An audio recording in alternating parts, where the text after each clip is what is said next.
Welcome back to a Timey-Wimey Pod, where each week we dive into the timey-wimey world of Doctor Who. I'm Rebecca, I'm Haley. and this week we are discussing Series 5, Episode 8, The Hungry Earth. Haley, how are you? I'm doing good. New year. Crazy that we're here. Our Yay! last episode we recorded on December 30th, so this is our official first episode we're recording in 2026, and it's so good to be back. It's great to be here. I will say this is it's Monday, January 5th when we're recording. Yeah. And I feel like this is the Mondayest Monday we've had ever. But I'm happy to be here. Happy to talk about the Hungry Earth. Yes, there's a lot to discuss. Mm-hmm. There's so many rants that I've been waiting to have. Oh, me too. So I'm very excited. Same. Are you ready for some fantastic facts? Yes, I am. Okay, so this episode aired May 22nd, 2010, the day after my brother's birthday. It was written by Chris Chibnall and directed by Ashley Way. The last time we saw Chris Chibnall was 42, back in Series 3, which feels like, well, I guess for us, that was only like a little over a year ago. Wow. Not even that, because I think that was our first episode back after You're right. Christmas last year. So about a year ago. Whoa. That's crazy. Wait, not Chris Chibnall lining up his episodes. Chris. That's so interesting. Okay, so the working title was The Ground Beneath Their Feet. I'm sorry, but that's giving a fifth grader who's writing an essay, like a short story. I kind of liked it. You're right, but I kind of liked it. I feel it's a very Chris Chibnall title. I feel like True. His era had all sorts of like crazy, wacko, long titles, but I Once Upon Comma Time comes to mind. That one is horrible. I'm sorry, that one's horrible. The title, I can't speak to the episode, but there's been worse titles. Like it. There's been worse titles, but The Hungry Earth is good one too. I think that's very fitting. I really like The Hungry Earth. It's very fun. Yeah. So there is a deleted scene to this episode, and there is okay, but it's interesting because the full deleted scene has never been released. The only way to watch this deleted scene is they show clips of it on Confidential during a segment where they're talking about how they like edit episodes and how much they had to edit out. So we only get to really see like snippets of this deleted scene. Excuse me. And the editor's talking about like why they cut it. The episode was too long, the scene just kind of dragged, they didn't really need it. So you kind of get to see the deleted scene, but also not fully, which is really interesting. But so what this scene is, it takes place after Amy and 11, they leave Worry, and Worry's going to go put put the engagement ring back in the TARDIS. And Amy asks the doctor about like seeing Worry and her on the hill, and she's like, so does that mean it's really gonna happen? We're really gonna get like married? And he's like, and the doctor's like, well, in this timeline, blah blah blah blah. And then like it kind of cuts, and then we just see that the doctor is saying that he approves of Worry, that he likes Worry. So it's very sweet. It's very cute. So it looks really nice, like where they were filming it, very like scenic. But yeah, very interesting. That's so interesting. I have a Series 5 DVD. I wonder, and like Confidential's on the DVD, but I'm like wondering if that's one of the deleted scenes that's included. But maybe not. I even like someone had made a TikTok about this scene, but even like the scene that they show, it's just like the snippets of it that we see in Confidential. Because if you watch that TikTok, it's very clear like there is a jump. Like we're missing a part of the scene because it goes from the doctor being like, "Yeah, it's possible in this timeline," and then he's like, "Yeah, I like Worry," and it's like, "Wait, how'd we get here?" Yeah, interesting. So if anyone has it, send it to us. Okay, so I wanted to talk about the scene where talk Wait, about are how we they filmed this. starting? No, Or no, are we I'm still on sorry, I'm Fantastic sorry. Facts? It's still fantastic facts. Okay, sorry. I wanted to talk about the scene where like Amy gets pulled to the ground, because hearing how they filmed it, really interesting. So basically she stood on like two boxes and then had to like lower herself down into this stone compartment, and then there was like rubber pieces around the compartment, and they put like dirt on top of the rubber to cover it, and they had to like tape her ears so dirt wouldn't get in her Dang. ears. Yeah. Dang, that's so interesting. I know. Crazy. But yeah, Yeah. that's all my fantastic facts. So, Rebecca, what are your general thoughts on this episode? I like this episode. It was again weird for me to watch it and not watch the second part. And I think a lot of what I like about the story are things that happen in the second part, but I still really like this episode as it stands. I think there's actually really good writing in this episode. I think there's Mm-hmm. really interesting character moments. This episode has one of my favorite side characters and one of my least favorite side characters of all time. Wait, what? Yeah, yeah. Drop the Uh, tea. well, we'll get to it. We'll get to it. But yeah, I think it's a really great concept. I really like the Silurians. I think they're really cool. I always want to see more of them. Um, sorry, I just heard like a weird noise in my room. I don't know what that I was. heard that. Someone's in here. um, watch me get murdered on a podcast. That'd be so funny. No, it wouldn't. This isn't even live, so. Hey, you better post my death. No, just kidding. Don't Oh, no, I would forward it to the FBI, but I would keep a hard copy for myself in case it gets lost. They would lose it. Exactly. Yeah. But yeah, I like this episode. What are your general thoughts? Like you, this episode was really interesting to watch and not immediately watch the second part. So that was a little interesting for me, but I like this episode. I know, a Chris Chibnall episode that I actually enjoy, a two-parter for him that I actually look forward to in every rewatch. Can I speak? Apparently not. Like who would think? Because, you know, I'm sorry, guys. 42 was not that great of an episode, and I don't know why Yeah. everyone keeps saying it's such an underrated banger. No, it's not. Yeah, I don't know. I can't be with y'all there. I'm sorry. And here's the thing, okay?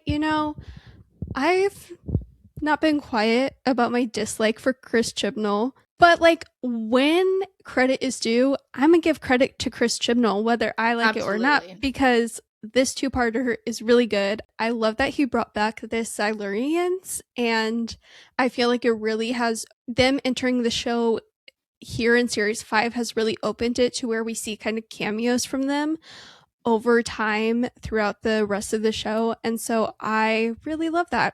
I think this two-parter is so interesting and so fascinating, and you're very much like drawn into this atmosphere. Yeah. So yeah. Okay. Should we just jump into it? Yeah. And Rebecca, 2020. Yeah. 2020. Poor Chris Chibnall. Of course. Yeah. He took a futuristic date and then picks 2020. Yeah. Yeah, like 20. And when watching it, I thought about how like 2020 is kind of a cursed year, one for everyone, but also very much a cursed year for Chris Chibnall himself. Like the man was going through it, trying to get Doctor Who made. Like he had a fight for it, and the show was almost canceled. Yeah, and then they got like a reduced budget, reduced everything. So I just it was kind of crazy to watch this and think about how 2020 really is like a cursed year for the man. No, such a cursed year. Like, what are the odds like that would be the year he chose? And okay, in my headcanon is this takes place in January or February of 2020. Yeah. Because it has to. Yeah. But like also I remember watching this at some point. It was at some point before 2020. I don't know if it was my first rewatch or not, but I remember being like, "Oh my gosh, 2020. That sounds like such like a far off year. Like I wonder what futuristic stuff will come." Nothing futuristic, guys. Terror is what came. Terror, horrors. Yeah, I can't remember really how I felt like watching this back in the day and seeing 20. I don't think it really clocked to me that it was like 2020. I didn't really think about it. Yeah, it's just interesting. It's interesting, and it's always weird in a show to see the year 2020 in a show now is just weird. Yeah, it's always bad. So like 42, this episode revolves around humans trying to drill into something or mine something or do something with natural resources that they should just leave alone. Just stop the drilling. Leave it alone. Like, have they not all learned by now from 42 going into the future, like talking about the well? Like, you guys. The well, yes. You guys need to just realize drilling into things isn't the way to go. You gotta stop the drilling. Oh, so the dad like shows up, he gets pulled into the ground. I do like the effect of like the smoke and the ground and him getting pulled in. Very creepy. Yeah, very creepy indeed, especially because like he's the only one there, which I find kind of interesting because wait, do we ever figure out, because I don't remember in part 2 why exactly they're digging, like what they're digging for? That's a great question. What are they digging? I think they're literally just digging to see like how far they can dig and like what they'll find. Oh no, they're digging there, specifically there because of the grass. Oh, that's right. That's right. Because they saw the blue grass and they were like, X marks the spot. Yeah, exactly. And then we get, the doctor and the pawns show up. And this is one of those classic, we're meant to be somewhere else, but we're in England still. And this is where the first rant of the episode comes. When Amy says, we're dressed for Rio. Girl, are you? No, you're not. You're not dressed for Rio. Hold on. See, my thing is, Rebecca, is that Rory isn't dressed for Rio. I agree. Rory, did you get why is he wearing a puffer vest? I don't know what Rory's dressing for, but Amy, like, if I'm, excuse me, I cannot talk tonight. If I'm thinking we're going to Rio, I'm thinking we're going to like Carnival. I'm thinking we're going to be in the streets. Like, I'm going to wear like a nice, beautiful, flattering sundress or something, a little more exciting for Rio, more than just what Amy's wearing, which is just like shorts and a shirt and a jacket. A cute outfit, not for Rio. I mean, it was 2010. Still, even in 2010, no one is dressed for Rio. Every time they say it, she's like, I dressed for Rio. Girl, where? You did not dress for Rio, and if you did a horrible job. And also, what was the point of this whole bit? Like, why did she need to be dressed for Rio? Like, just give the woman like warm clothes. Like, what are we doing? What is this bit for? I think she was just excited to go to Rio and was just like wanting to put on an outfit that she brought from home. I don't know. It just bugs me because the whole time she's like, I'm dressed for Rio, when it's like, girl, no, you're not. And it's like, okay, what is the point of this bit? Like, it's a bit that she's not seasonably dressed. Then like, I don't know. It's just like, why is she wearing this then? Like, give her a warm outfit. Like, Karen Gillan is freezing. Like, what are we doing? See, I have more beef with what Rory is wearing.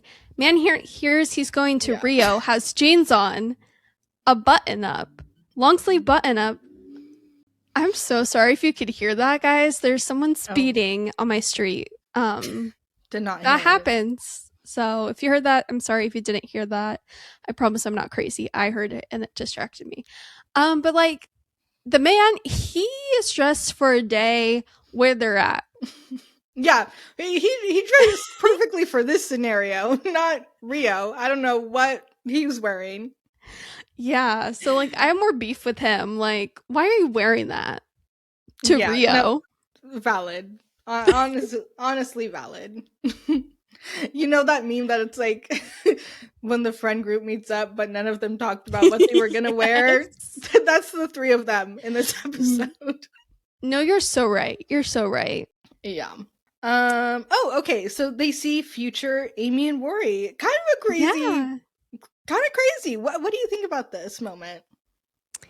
I find it so interesting and so fascinating. Like them seeing their future selves, and as Eleven says, probably like reliving their glorious days and like wanting to wave to their old selves, which I would do the same thing, like Oh, totally. completely. And it's just like so interesting to see that and witness that, but also I guess I'm gonna be a little spoilery because I can't not. Yeah. It makes the future even more interesting because that version of them doesn't exist after the finale of this season, right? Because Um. doesn't the finale do a hard reboot of everything? Well, I guess. Yeah. I guess you're not wrong. But then it's like. Because otherwise, how are they there? How are they Yeah. there otherwise? I don't know. The whole rebooting thing, we'll get to it, but I try not to think about it too much because then it's like, okay, well, how far are we going? Like, how much was actually rebooted? But I don't know. They could be there. Like, you can even say, like, stuff that happens in series 7 means that that can't be them. But there's also, like, weird timeline things where we'll get to it, but the way, like, how long the pawns travel with the doctor is very confusing. Like, we kind of get some idea of like how long everything has been happening, but it's also like very confusing. So like that could be them. Kind maybe we'll get to it. There's some timeline things we'll have to discuss over the next year. It could also be like an off-screen thing where the doctor like parked his TARDIS somewhere nearby, and Amy and Rory were just like going off to do their own thing because he was fiddling with the TARDIS or something, and so they were like, "Oh, let's go say hi to our like younger selves." Yeah. It also doesn't matter. No, it's not that deep. It really isn't. But no, it's an interesting concept, especially with where they end in Doctor Who in Series 7. Yeah. It's so funny to me how Amy is so weirded out by the concept that they're still together in 10 years. Girl, why after Amy's choice? This is my beef with her in this moment. I'm like, girl, you literally just chose Rory, mourned his death and the dream, and you're upset that you're together in 10 years? Shocked. It's the night before her wedding, and she's like, we're still together in 10 years? Girl, what? Wouldn't you hope you were still together? Gotta love her. Imagine talking to your 2020 self. Okay, but you need to specify what part of 2020 because there are 3 different versions of me from 2020. That's so valid. I don't know any of them. I don't want to talk to any version of myself. I don't want to talk to any of them except maybe I would talk to myself as I was in the hospital in March and April and then again in June and just be like, girl, you'll survive. You'll survive. You'll make it. Lore dumps. Sorry guys, mini trauma dump there. Yeah. That was an interesting year to experience inside the hospital. I bet. I'm good now. Just yeah. That was 6. No, we're moving past that. We're not talking about 2020 anymore. We're moving on. What? My next beef is just me immediately being mad at Ambrose. She hasn't even done anything yet. I've just seen her and I'm pissed. Okay, that's who I thought. Like, after I thought about it for a second, I was like, no, I know you. That's probably who you have beef with. Yeah. Becca, tell me your Oh, beef with Ambrose. just she's the worst. She's horrible. She's so annoying, and most of it is like next week. So I'm Oh, gonna okay, hold fair off, but enough. we'll discuss things as we get to it, because there are things in this episode that annoy me, but I also just like hate her so much, mostly for next week. But Oh my gosh, okay. yeah. But Rory comes out of the TARDIS after like putting the ring back.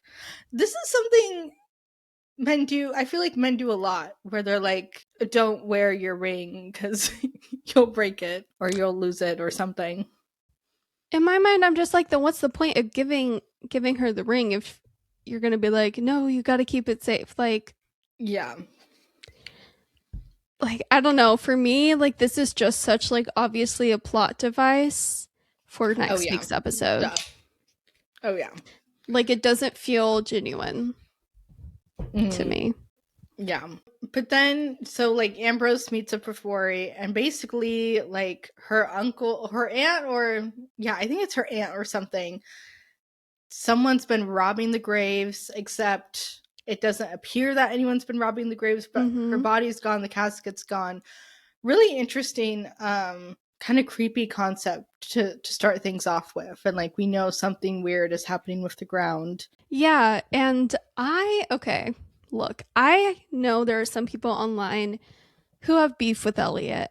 And I don't know why, because I Oh, like Elliot the really? kid. Yeah, I really like him. I think in Doctor Who, like when it comes to kids being in episodes, it really depends on the episode and like the actor, if it's like a good fit and if they're fleshed out. And I really like Elliot and I think he's really clever. And I like how to Rory he was just like theorizing out loud. Like it makes sense. Like it has to be from beneath. Like the graves have to be eating the people. And he wasn't wrong. They were Yeah, in a way. he was right. He clocked it.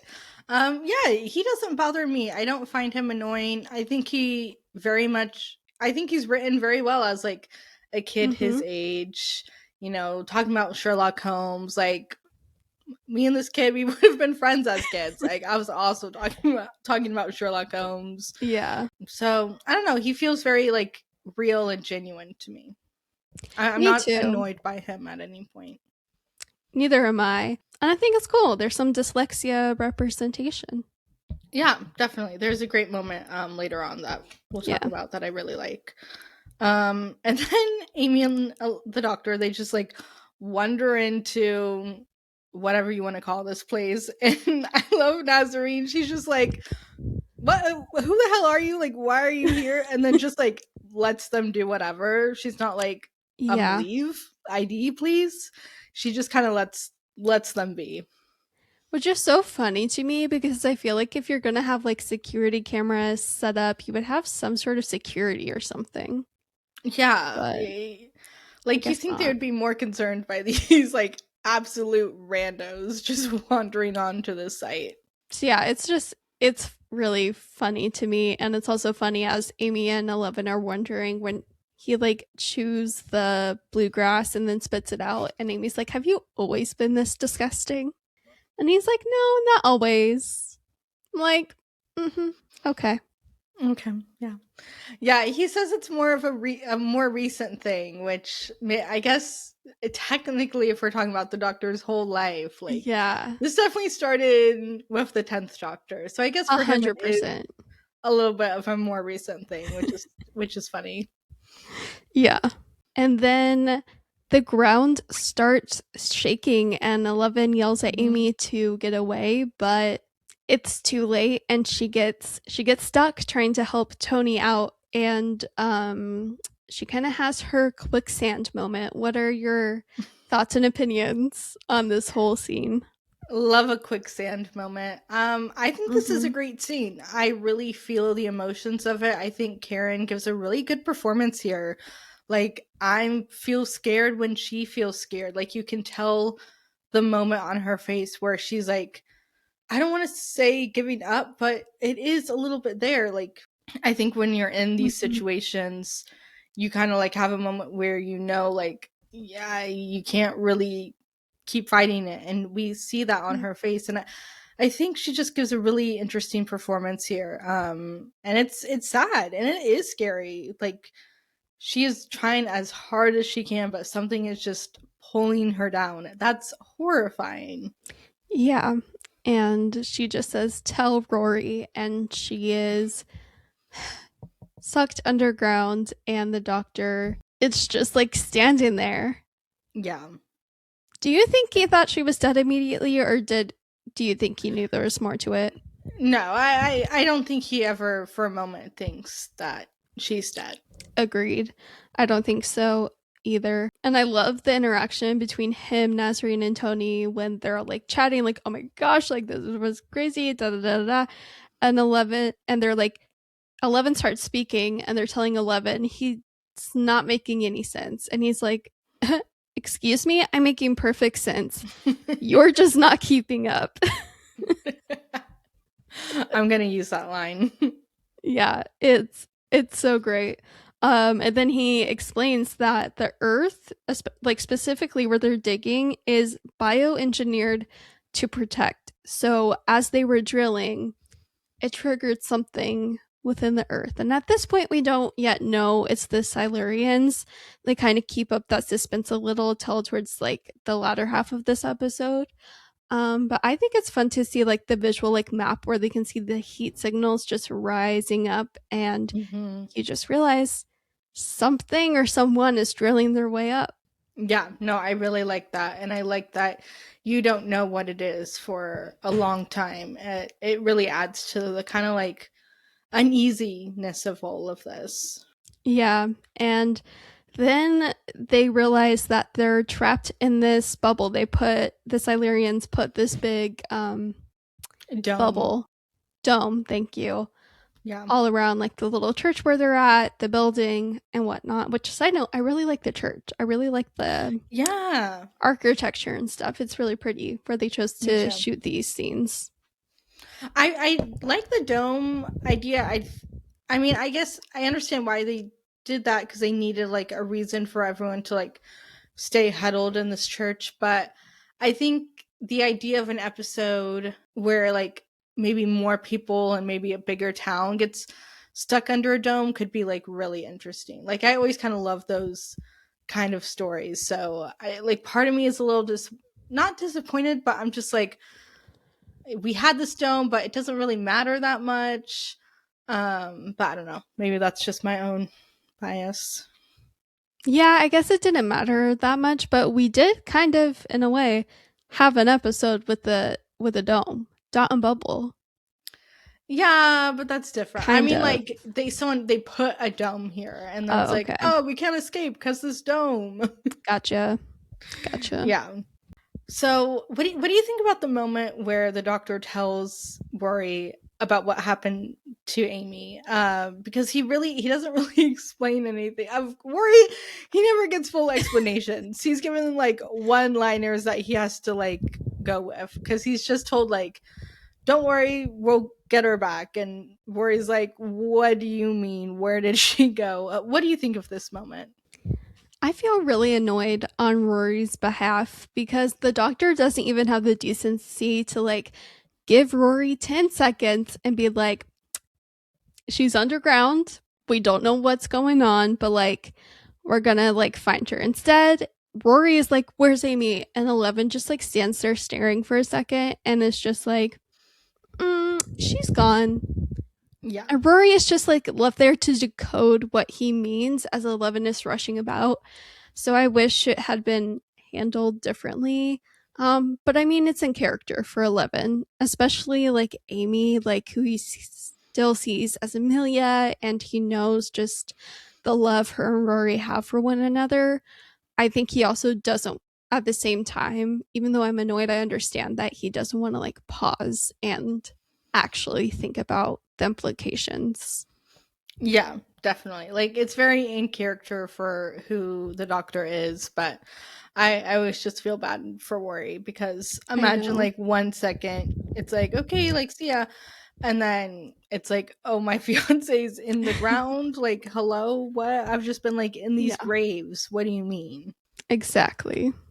I have in my notes that Oh, it's kind of cool to see them have to like work together in this way. Like the whole series has been Amy and the Doctor, and it's like, okay, we think we're gonna get more like Rory and the Doctor here, but we don't really get that.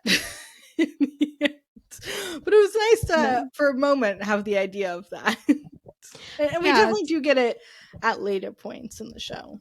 Yeah. I wish there was more kind of interaction between him and Rory, but it's okay because I do love the interactions he has in this episode with Elliot, especially as they're Mhm. gathering things to get together. And as Elliot is, drawing the map because writing is hard for him because he has dyslexia. He's kind of chatting with Eleven after he brings him the map, and he's like talking about how when he grows up, he wants to get out to the city and just get out of there and experience life. And Eleven is like, I was the same. And then Elliot is like, well, did you get out? And Eleven is like, I did. And then Elliot asks if he misses it, if he misses where he grew up. And Eleven just says so much. And Matt Smith puts so much emotion in this moment. And I just love how understated it is, but just how raw and honest it is. Yeah, no, definitely. I love that moment.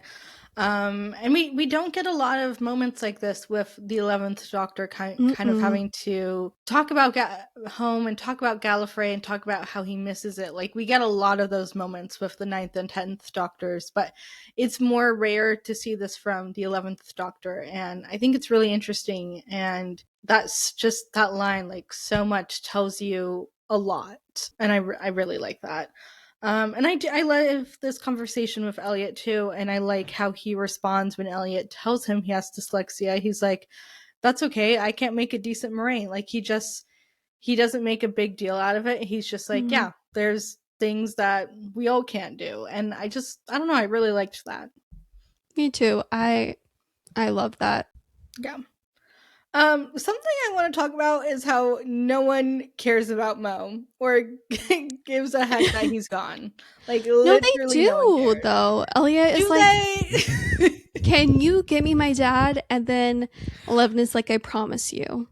Okay, you're right. Elliot cares. You could say, okay, but the reason I'm like no one cares is because at the beginning, Nazreen and Tony, they're like doing their drilling thing, and they're like, "Oh, Mo's gone. Okay, weird." And then like no one really talks about it again.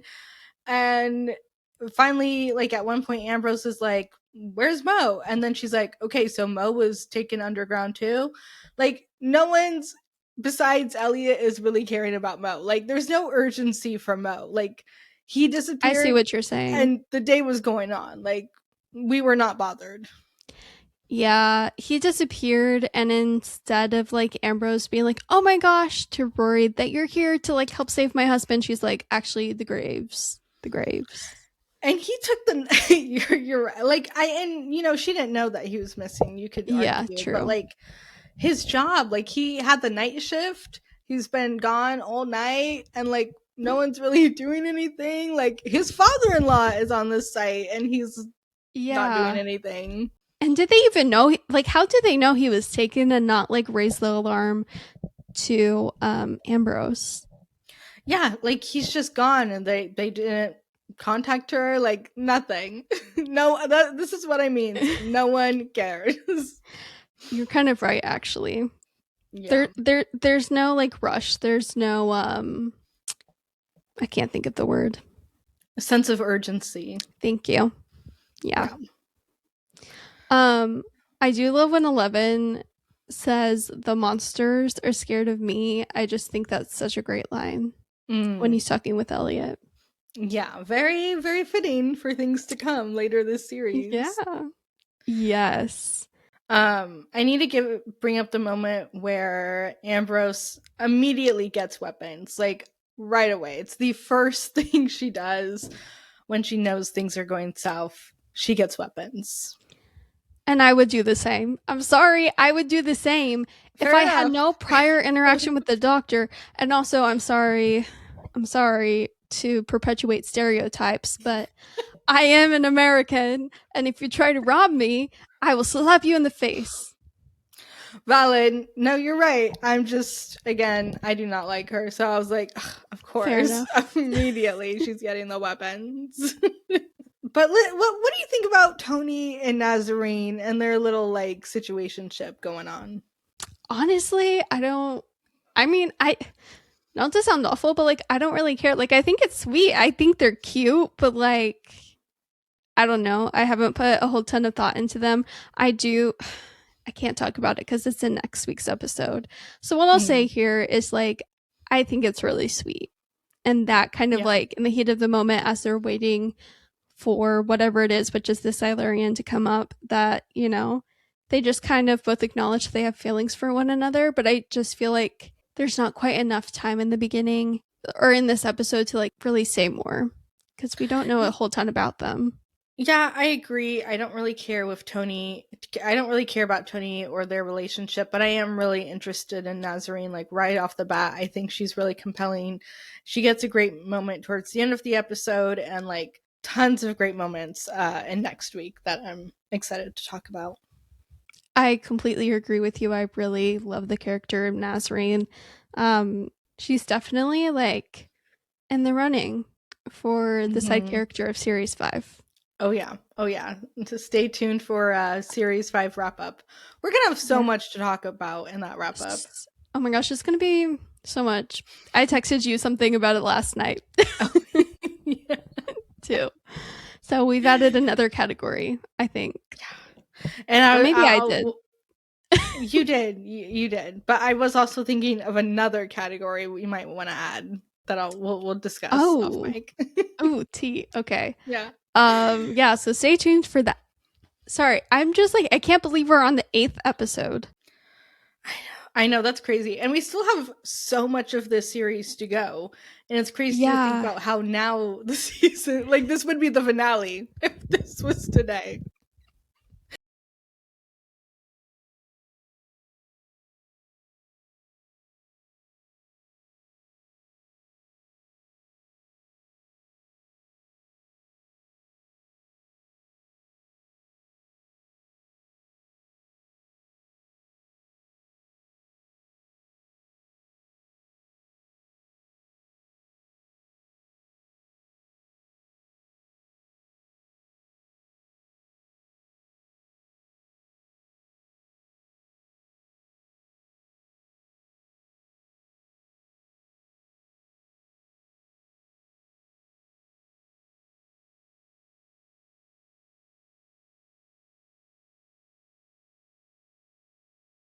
Not to go. The doctor does not have the mental capacity to be keeping track of this child. Like his Ah, mind is girl, 20 other the places. child was right next to him. Right next to him. That's the issue. It would be different if he was like across the room by someone else. Hey, he's not a responsible adult. We know this. Okay, you are correct. You are correct. But like also, he's the doctor. He should have told everyone to stay there no matter what. Yeah, look, fair enough. But he didn't know where the headphones were. Like, and it does break my Elliot heart. literally said, I'm gonna go home to get my headphones. Yes, he did. Men only half listen when you say something to them. Like, he wasn't paying attention. Yeah, you look, you're right. I'm right. We're all right. No, I think I'm right.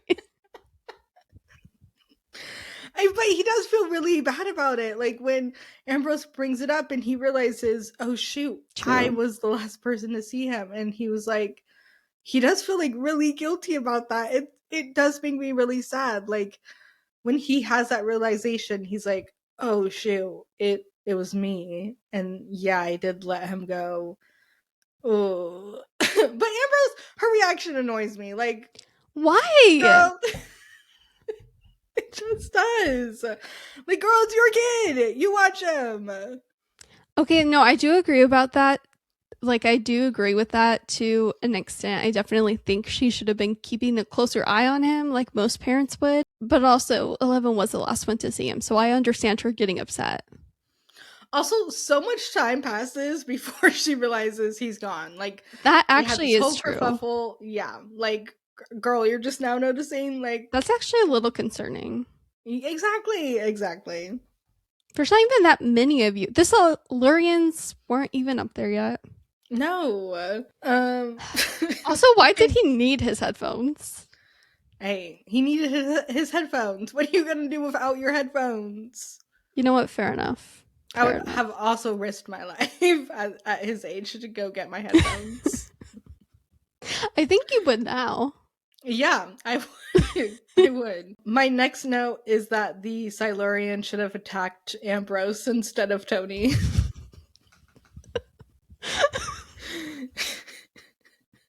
I love your Ambrose beef. I stand by it. She's my number one up. Like, she might be worse. I might hate her more than I hate Adam. Yeah. No, that's blasphemy right there. Hey, we'll get into it next week. That's all I have to say. Why are you comparing? Like, you can't compare the two of them.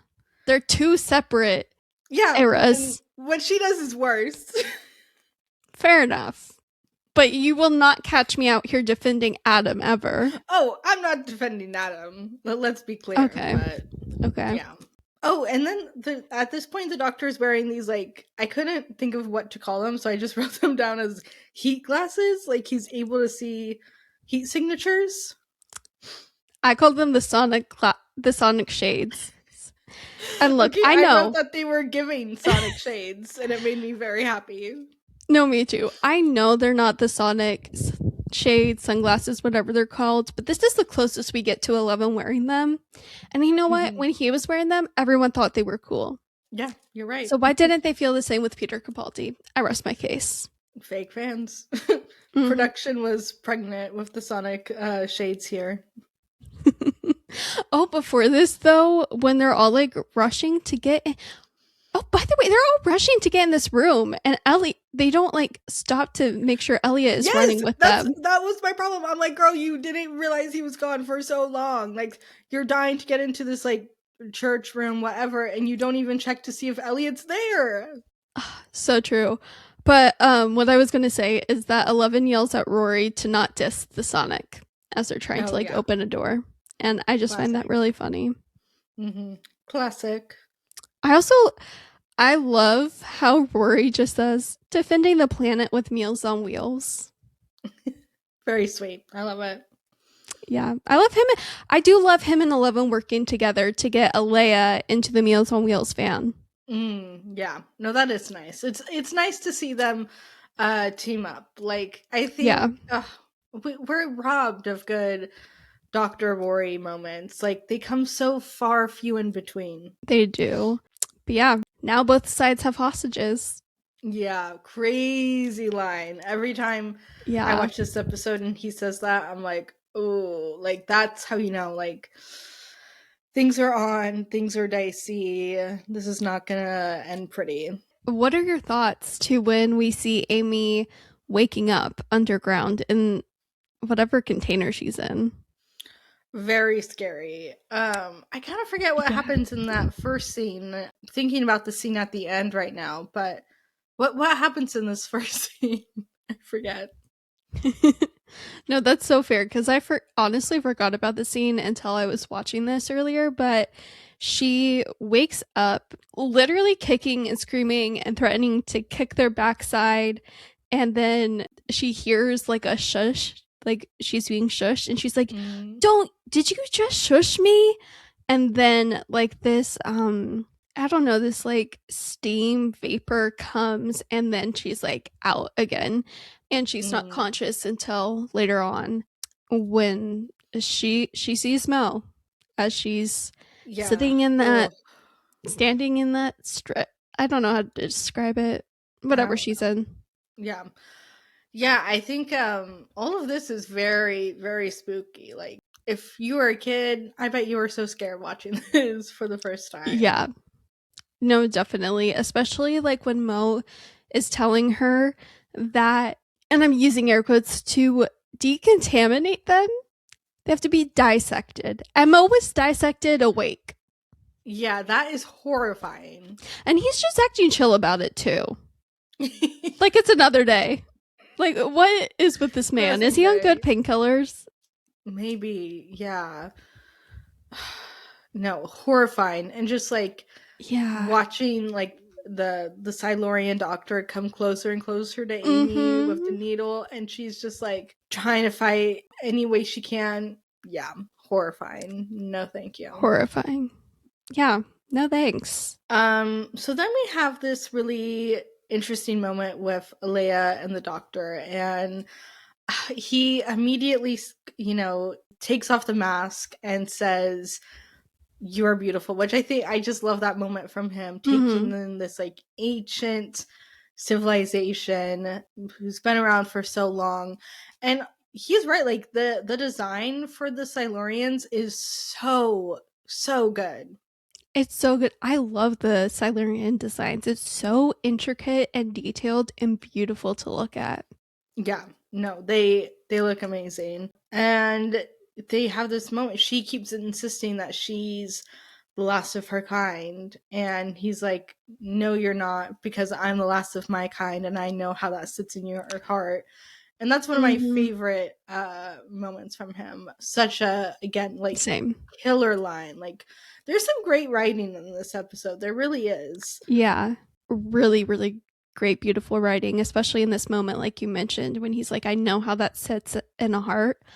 I love this moment so much. And I have to like talk about what Matt Smith brings to the role as the doctor, because he is both, so childish and whimsical, but in a matter of seconds, he can flip it around, and you feel that he truly is a 907-year-old Time Lord. And so, like, seeing him act every week is just, he's so good. He's so good. And I feel like I can't say that enough. He plays both spectrums so well in this episode too, and in this moment between him and Alea. And I also love, like, even though Alea's like, "I want to like set fire to this world. I want the world to burn so we can take it back over." Even after hearing her say all of that, he still wants to like go down to the Silurians, talk to them, see if he can broker peace. And he even kind of defends them. He defends Alea to Nazarene and Tony and Ambrose and Rory, and he's like, they're the previous owners of the planet.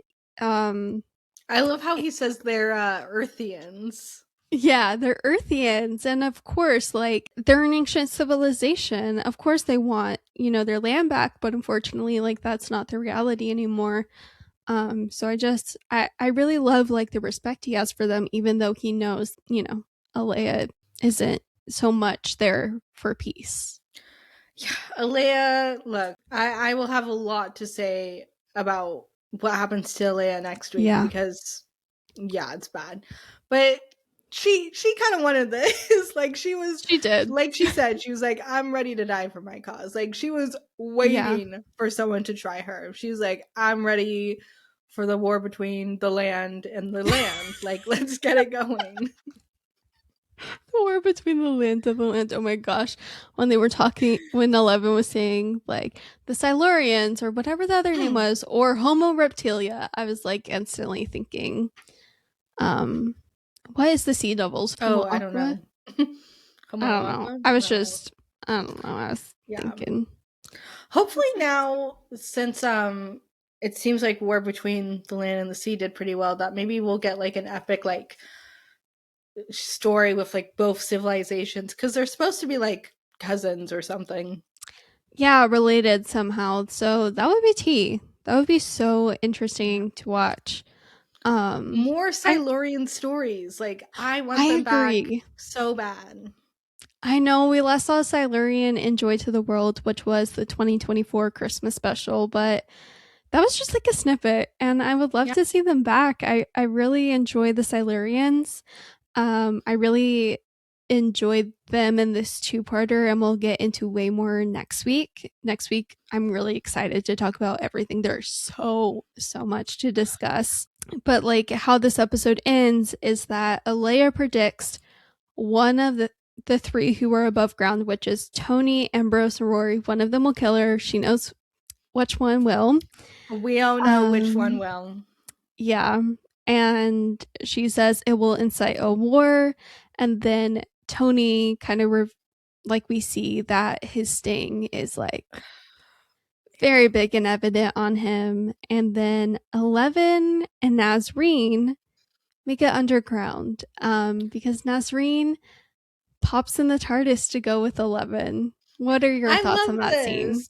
I love this. I love when like randos get to like come inside the TARDIS and like see it and have Mm-hmm. their reaction. And Nazarene, like she's such a good like filler, like one-off companion type character. Like she would have been Yeah. perfect in like Waters of Mars or Oh Planet my of the gosh, Dead. you were correct. Yeah, yeah. Like she's so like she's a scientist, she's so fascinated. She's not drilling for like money or oil. She's drilling for the love of the game, like Yeah. she just wants to see what's down there. And like as soon as she gets her chance to do so with the doctor, she's taking it. She doesn't care. And then she's like so fascinated by the TARDIS. I'm really happy she gets this moment. Again, I Yeah. love when they let like random side characters see the TARDIS. It's very rare, but it's always cool to see like a guest star on the TARDIS set. I don't know why. It's just kind of fun. It is. And I love just like the excitement her and 11 kind of both carry as they're walking underground. And she's like, why aren't we burning alive? And 11 just says, I don't know. And it's fun to see these two characters both just like wonder together, like wonder why it's cold where they are. But how this episode ends is they realize, oh, it's not a tribe or a couple, it's a civilization. Yeah. Yeah. That is a crazy shot. And yeah, again, just another like, oh, like we're Yeah, screwed. Things are not good. they're Um not good. yeah. We skipped over a little bit, but I really love the speech that the doctor gives to everyone before they leave and telling them that they have to be the Oh, absolute best in humanity. I just think that that's really good writing. And he already knows. He he already knows how this is going to go down. He's like, I got to give y'all this speech because I know y'all are going to mess up. But yeah, again, I really like the writing in that moment. And yeah, that's pretty much it. There's like thousands of Silurians. We see Amy and the creepy doctor coming towards her. And yeah. yeah, roll credits. Poor Amy, and like having all of these doctor like experiences happen to her in her body. Yeah. At first, I was like, "What are you talking about?" And then I was like, "Yeah." Even in this series, like in the Vampires of Venice, she gets Well, like yeah, bitten as she's yeah. strapped in a chair. No, you're right. Amy's choice. She was pregnant and like that whole thing. Right. Yeah. Going through it. Going through it. Yeah. Well, because this is a two-parter, we will be waiting to do reviews, heart of the Mm-hmm. episode, and star of the show until next week. But any final comments or notes before we go? Just that I'm excited to talk about all that next week's episode brings. The end of next week's episode especially creates a tonal shift for the rest of series 5, and I'm so excited to discuss that. Oh, there's so much to talk about. You're so right. Yeah. I can't wait. But until then, please make sure to follow us on Instagram and TikTok at TimeyWimeyPod. We post snippets from our episodes, fun little stories here and there. And we'll be celebrating 2 years as a podcast very, very soon. So I don't know, maybe we'll do something. I don't know. We'll see. Yeah. And then email us anything and everything to timeyWimeyPod@gmail.com. And leave us a review on your podcast listening platform of choice. Don't forget to comment anything down below on Spotify or on YouTube. Let us know your thoughts, your takes, your opinions. Do you also find Ambrose to be really annoying like Rebecca does? Let us know. Yeah. So was it the doctor's fault that Elliot went to go get his Who was right? Who was right? Me or Rebecca? But But until next week, we will talk to you guys later. Bye, guys. Bye. Ta-ra. Ta-ra.